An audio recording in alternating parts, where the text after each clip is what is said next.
Assalamualaikum warahmatullahi wabarakatuh. Selamat pagi anak-anak. Perkenalkan, nama Ustadz Rahmat. Di sini Ustadz akan mendampingi anak-anak untuk belajar pelajaran PKN. Nah, di perjumpaan kita kali ini, silakan anak-anak dipersiapkan bukunya. Sebelum kita mulai pelajaran pada hari ini, marilah kita awali dengan membaca basmalah bersama-sama. Bismillahirrahmanirrahim. Ya, anak-anak, silakan dibuka buku paketnya. Halaman pertama yaitu penetapan dan perumusan dan penetapan Pancasila sebagai dasar negara. Silakan anak-anak buka, terus silakan untuk menyimak materinya ya. Nah, seperti yang sudah anak-anak lihat, di situ ada gambar gedung Pancasila, di mana gedung tersebut itu merupakan gedung yang bersejarah bagi bangsa kita.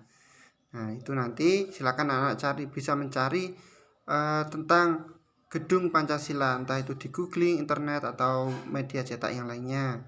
Itu supaya apa? Kita tahu bahwa masih ada gedung yang dulunya digunakan untuk membuat Pancasila. Nah, di sini sekarang coba anak-anak masih hafal nggak ya lagu Garuda Pancasila? Ya, kira-kira seperti itu ya lagunya ya. Nggak usah kita perpanjang lagi. Nah, Pancasila itu merupakan dasar dari negara kita ya anak-anak ya. Jadi kata Bung Karno itu beliau mengucapkan seperti ini, jangan sekali-kali melupakan sejarah, atau kalau disingkat jas merah, yaitu jangan sekali-sekali melupakan sejarah. Bangsa yang besar itu adalah bangsa yang menghargai jasa para pahlawannya, jadi tidak pernah melupakan para pahlawannya. Itu adalah bangsa yang besar. Maka karena kita adalah negara yang besar, jadi kita wajib tahu bagaimana sejarah Indonesia itu dulunya. Supaya apa? Kita tidak mudah dipecah belah oleh bangsa lain. Karena kalau kita tidak tahu sejarah kita, bangsa kita bagaimana, maka ya negara kita akan mudah dihancurkan oleh negara-negara lain. Nah, jadi dasar negara kita itu adalah Pancasila. Nah, awal mula pembentukan Pancasila ini tidak lepas dari pembentukan BPUPKI. Apa itu BPUPKI anak-anak? Iya, yaitu Badan Penyelidik Usaha-usaha Persiapan Kemerdekaan Indonesia. Di mana BPUPKI ini dibentuk oleh Jepang. Ya, jangan lupa, Jepang adalah pembentuk BPUPKI. Dari bangsa Indonesia sendiri ini mengalami sejarah yang sangat panjang anak-anak ya. Seperti kita telah dijajah oleh Belanda, yaitu selama 350 tahun. Kemudian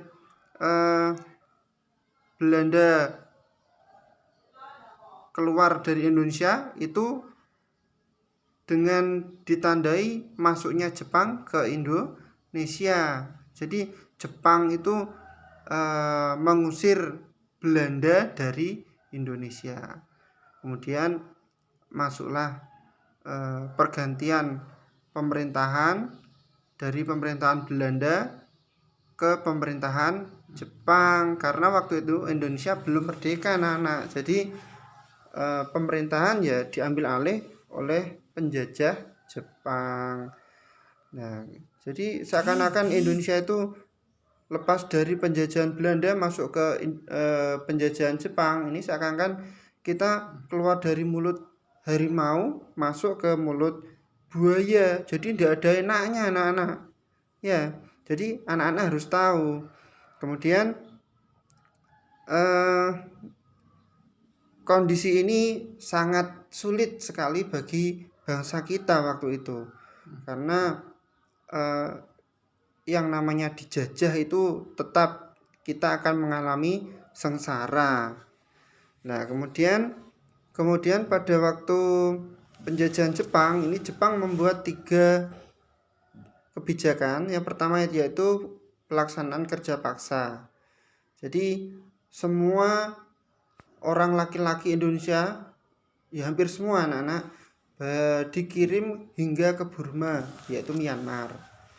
Kalau dilihat dari kata-katanya hingga, berarti sebenarnya tidak hanya ke Myanmar saja, berarti ada tempat-tempat lain yang dikirim orang Indonesia ke sana oleh tentara Jepang. Nah, untuk apa? Melakukan pekerjaan dan pembangunan yang berat lainnya dalam kondisinya sangat buruk. Orang-orang Indonesia waktu itu yang laki-laki disiksa. Kalau kerjanya tidak benar-benar ya dipukul, ditendang, bahkan sampai ditembak mati. Nah, ini adalah pengorbanan dari para laki-laki Indonesia yang dikirim ke Burma waktu itu, bahkan sampai dinyatakan hilang.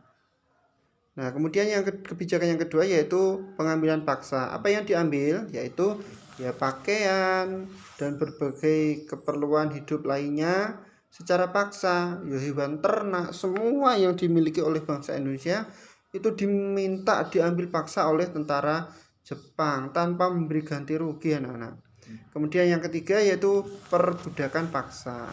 Yang laki-laki tadi dilakukan pelaksanaan kerja paksa, kemudian yang perempuannya ini dijadikan budak. Ya, kalau kemudian dipekerjakan secara ini dijadikan budak oleh tentara Jepang secara paksa anak-anak ya. Selain itu juga menahan dan memperlakukan warga sipil di kamp-kamp tahanan dalam kondisi yang sangat buruk sekali. Nah, kemudian ketika Jepang mulai menguasai wilayah Indonesia setelah Belanda menyerah di Kalijati, Subang, Jawa Barat pada tanggal 8 Maret 1945, ini kedatangan Jepang sangat disambut baik oleh bangsa Indonesia. Kenapa? Karena bangsa Indonesia itu sangat lelah, sangat capek. Kenapa? Karena ditindas, dijajah oleh Belanda yang sekian lama tahunnya ya anak-anak ya. Nah, jadi seakan-akan itu Jepang sangat baik ke Indonesia, mau memukul mundur tentara Belanda. Tetapi tanpa disadari penduduk rakyat Indonesia, sesungguhnya Jepang itu sangat kejam. Bahkan ketika menjajah Indonesia, sebenarnya Jepang itu juga ingin menguasai Indonesia. Karena setelah selang beberapa waktu, Jepang mulai terlihat sisi buruknya.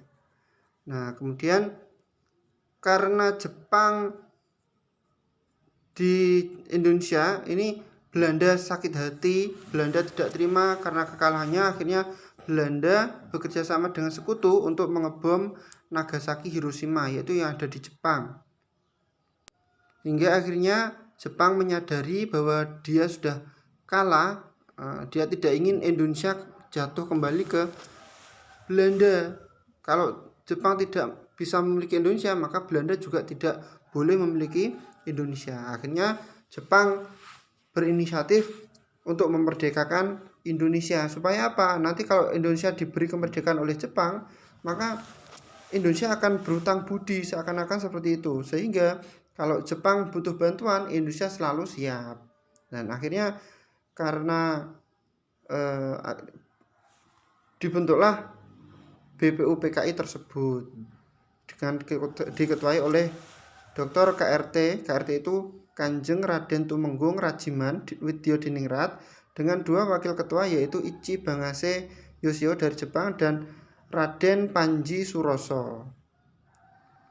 Nah, itu adalah ketua dan wakilnya. Jadi ada sebagian dari rakyat Indonesia dan 7 dari perwakilan dari Jepang sebagai anggota BPUPKI. Kemudian BPUPKI sendiri ini sudah mengadakan sidang sebanyak 2 kali, yaitu sidang resmi dan 1 kali sidang tidak resmi. Sidang pertama dilakukan pada tanggal 29 Mei sampai dengan 1 Juni 1945.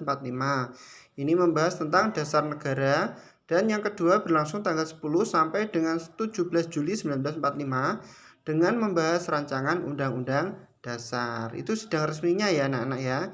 Nah, kalau sidang tidak resmi ini hanya dihadiri oleh 38 orang. Kegiatan ini berlangsung di masa risis, yaitu antara sidang pertama dan sidang kedua. Tujuannya untuk membahas rancangan pembukaan Undang-Undang Dasar 1945 yang dipimpin oleh anggota BPUPKI yaitu Insinyur Soekarno. Sidang BPUPKI dilakukan di gedung Chu Sang-in, yang kini disebut dengan gedung Pancasila.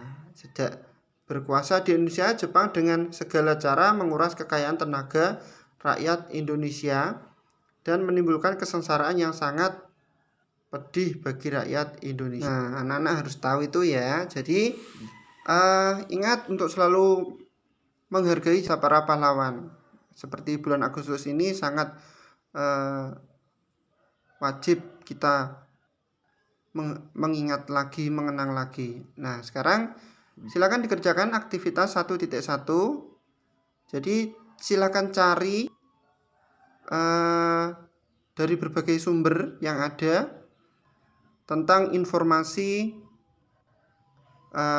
pembentukan BPUPKI, keanggotaan BPUPKI, tugas BPUPKI, dan sidang BPUPKI. Silakan ditulis di buku tulisnya, kemudian difoto, kirim via Jabri ke Ustadz Rahmat ya.